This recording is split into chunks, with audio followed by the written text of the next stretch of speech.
All right. This is my presentation on high-tech weapons. My name is John Paul Lienghot. Before I actually start the presentation, I have this quote to tell you guys. He felt a sudden pressure, and then splinters and pieces of board and fragments of tile fell on him. He felt no roar. He heard no roar. This is a quote from the book Hiroshima, an autobiography based on 6 Hiroshima bombing survivors. And I have a video to show you guys.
All right.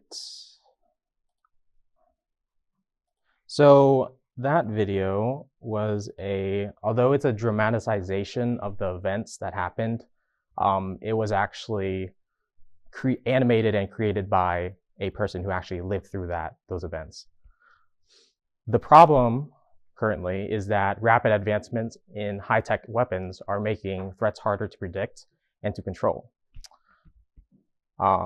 My point of view is as a computer science student at UNC Charlotte, and the purpose of this presentation is to inform you guys about the different types of high-tech weaponry that we have in a historical, ethical, and scientific perspective.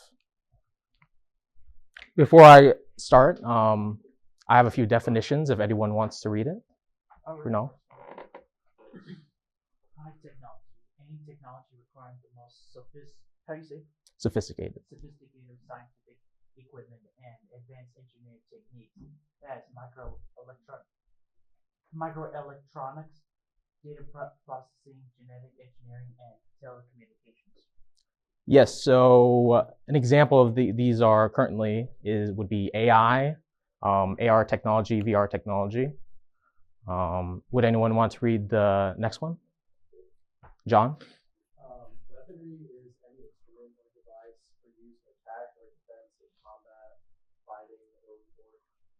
All right, and would anyone read the last one? Autonomous, able to operate with little or no human control or intervention. Yes. All right.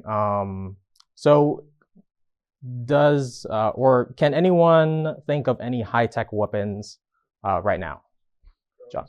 Drones. Yes, those are high-tech weapons. Tanks. Yes, they have. As explained in high technology, the sophisticated scientific equipment and engineering practices made in them. Automated weaponry.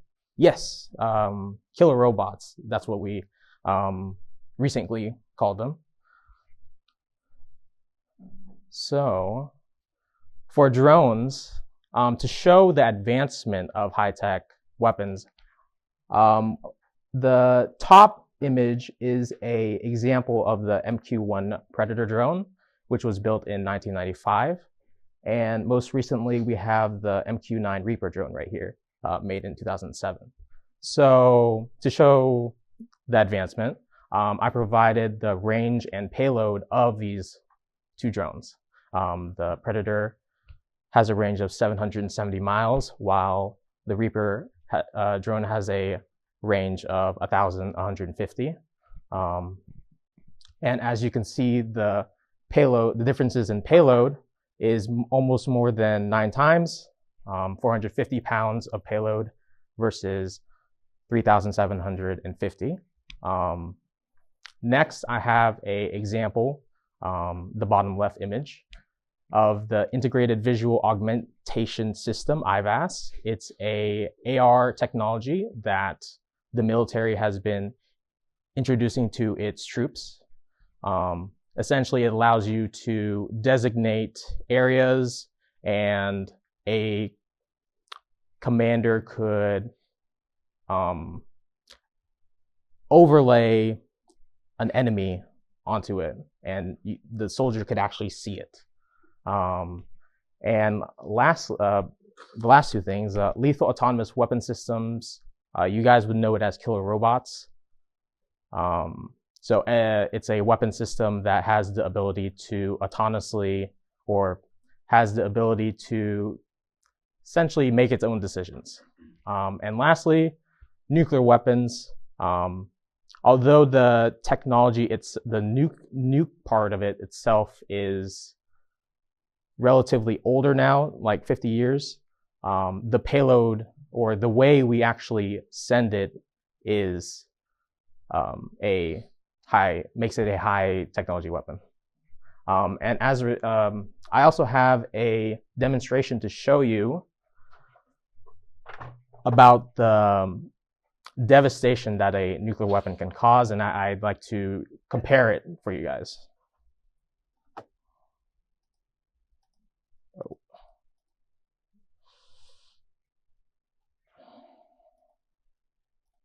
Okay.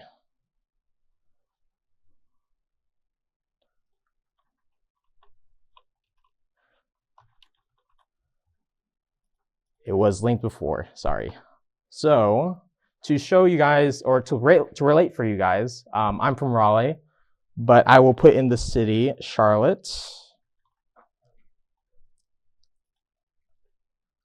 And for the first example, I will show you guys the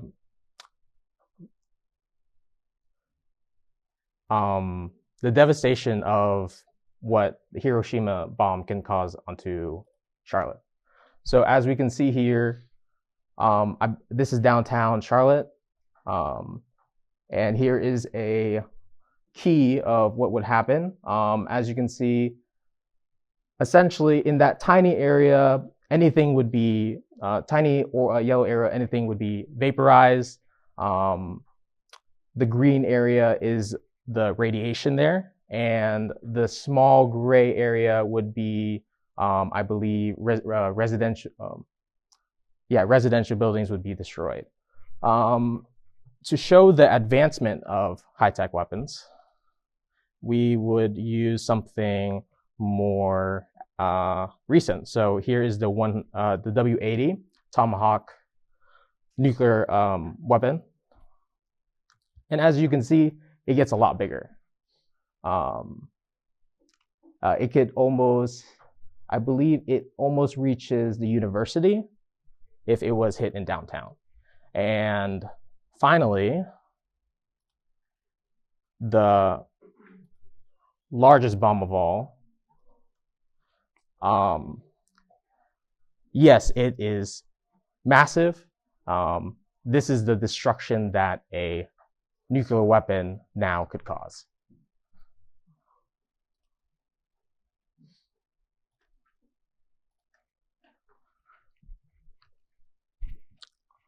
All right. So now we have some defensive weapons that I would like to talk about. The bottom left image is an example of the Phalanx close-in weapon system. It's used to defend against missiles and aircraft. The bottom right image is an example of the Iron Dome, the Israeli Iron Dome used to protect Israel against small or smaller range missiles, usually from terrorist groups. And finally, we have the high energy laser with integrated optical dazzler and surveillance. This is a newer high-tech weapon that the Navy has been testing, and it recently was shown, I believe in January, finally to the public. And it targets drones. And that's used in like warfare in water. You said the Navy, that would be on their ship? It's right now used for the Navy, yes, but I could see it applied to the Army, and yeah, yes. Also, to show the advancement of technology, I have these fighter jet generations. So we have the second generation F-86 Sabre. It's built in 1949.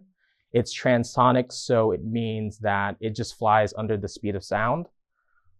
And at this point of time, they only could put guns and cannons as well as radar on it. Next, I have the F-4 Phantom. This was built in 1960. It's one of the first supersonic planes, and it could go above the speed of sound. And it was one of the first generation to have air-to-air missiles. Thirdly, I have the F-14 Tomcat, built in 1974. You've probably seen it in Top Gun. This generation was highly maneuverable, and its features is, one of its features is that it's multi-role. So it could be used for bombing missions and intercepting missions. Lastly, I have the F-35 Lightning. It's an example of the 5th generation. And this generation of aircraft comes with stealth technology and electronic and intelligence, surveillance, and reconnaissance capabilities. So it has sensors that could allow it to essentially send back to the base and also conduct electronic warfare, so jamming and stuff like that. This is from the United States Department of Defense, the budget on major weapon systems. And as you can see, there is I believe, $40 billion increase in it from the years 2023 to 2024. So yes, we are, it's a big part of our budget and economy. So who is harmed and who is benefited? Civilians and military personnel are harmed, and the environment, especially when these high-tech weapons are not only used, but when they are created. The amount of resources that it takes to create these weapons is extremely expensive and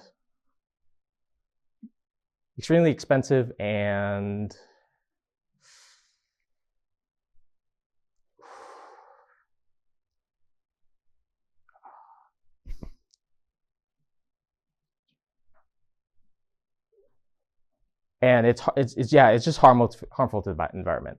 So who benefits? Military personnel when it's used for especially defensive weapons, governments and countries that are in conflict, and finally the military defense industries and research and development industries.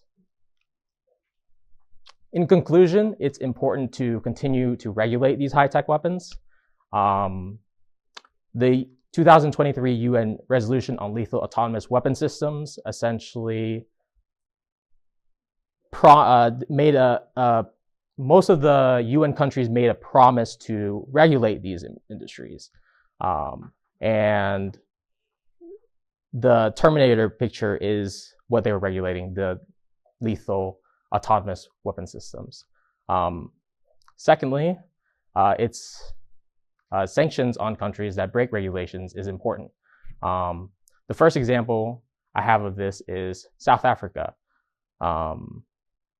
It's possible that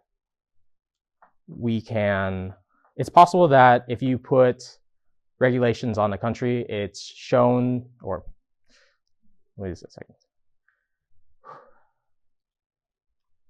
Secondly, it's shown that sanctions on countries that break regulations. In South Africa, we put sanctions on, the United States and the international countries put sanctions on South Africa, and they were able to South Africa voluntarily dismantled their nuclear weapons programs. It's shown there. However, in Iran, we put sanctions in there, and although their economy suffered, they are still developing their nuclear weapons in nuclear enrichment programs.